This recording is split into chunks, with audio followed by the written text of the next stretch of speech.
El editorial. Un análisis de la realidad desde la UCA para el cambio social. Una caña movida por el viento. Que la OEA emita una resolución contra el gobierno de Nicaragua no es nada nuevo. Ya son muchas y nulo el efecto que han causado en la dictadura, que sigue desafiando todo tipo de límite. La liberación de algunos presos políticos con la condición de volverlos apátridas sirve para las apariencias y para despejar el camino de voces críticas al interior de Nicaragua. Es decir, está en el ámbito de lo esperable en un régimen como el de Ortega Murillo. Lo que sí resulta llamativo es la actuación de El Salvador en este contexto.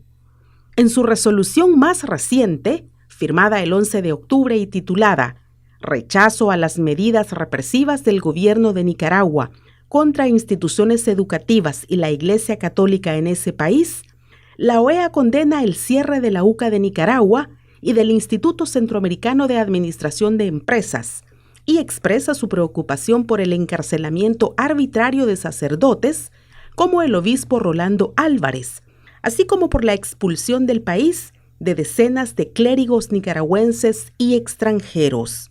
Sin embargo, El Salvador no firmó la resolución argumentando principios de derecho internacional, en concreto, el de no intervención ni injerencia en asuntos internos de otro Estado. Como se sabe, la abstención es el mecanismo para apoyar solapadamente a un gobierno cuestionado. En esto, en la posición sin ética ni coherencia frente a lo que pasa en Nicaragua, coincide la actual administración con las del FMLN. Sin embargo, la postura de Bukele no siempre fue esa.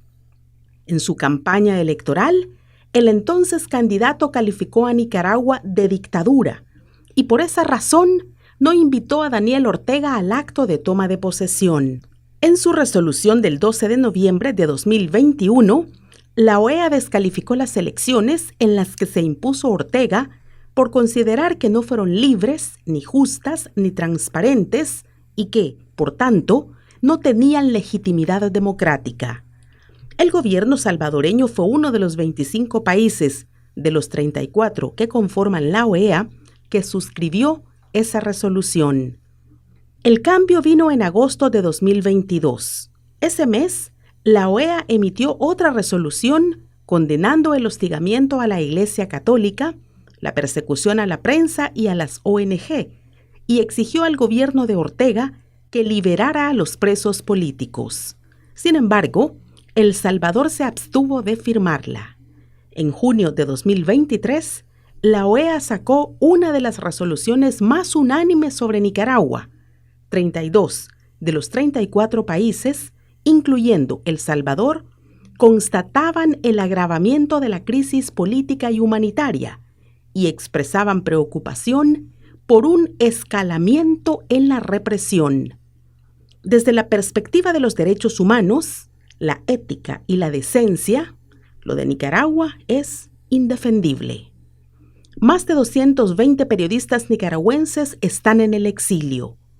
La dictadura ha cancelado a 3.390 organizaciones de la sociedad civil, entre ellas más de 20 universidades, según registro de la Comisión Interamericana de Derechos Humanos. Hasta hace unos días, más de 10 sacerdotes estaban encarcelados arbitrariamente. Además, se canceló la personería jurídica de los jesuitas y se confiscó su patrimonio. Se expulsó a cerca de medio centenar de religiosas y sacerdotes. Se prohibieron celebraciones religiosas.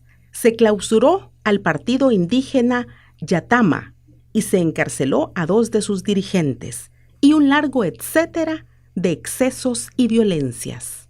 Entonces, ante una realidad tan evidentemente injusta, ¿por qué el gobierno de El Salvador no muestra una posición firme?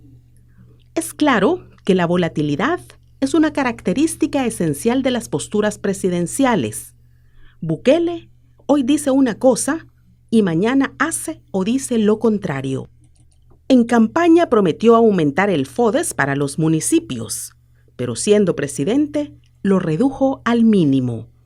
También en campaña dijo que su corazón estaba a la izquierda, pero el 13 de marzo de 2019, recién elegido presidente, en la Fundación Heritage en Washington, se declaró seguidor de los principios neoliberales y calificó a China de injerencista y no democrática. Ya como presidente, su discurso contra el gigante asiático desapareció. Dijo que iba a perseguir a los corruptos en su gobierno, pero a los señalados de su partido los protege. El discurso del gobierno es, pues, una caña movida por el viento de la conveniencia. Los principios y los valores, si es que los tienen, quedan en un plano muy secundario. Lo que pesa son los intereses y ambiciones, y no precisamente los del pueblo salvadoreño. Este fue el editorial de hoy. Un análisis de la realidad desde la mirada de la UCA.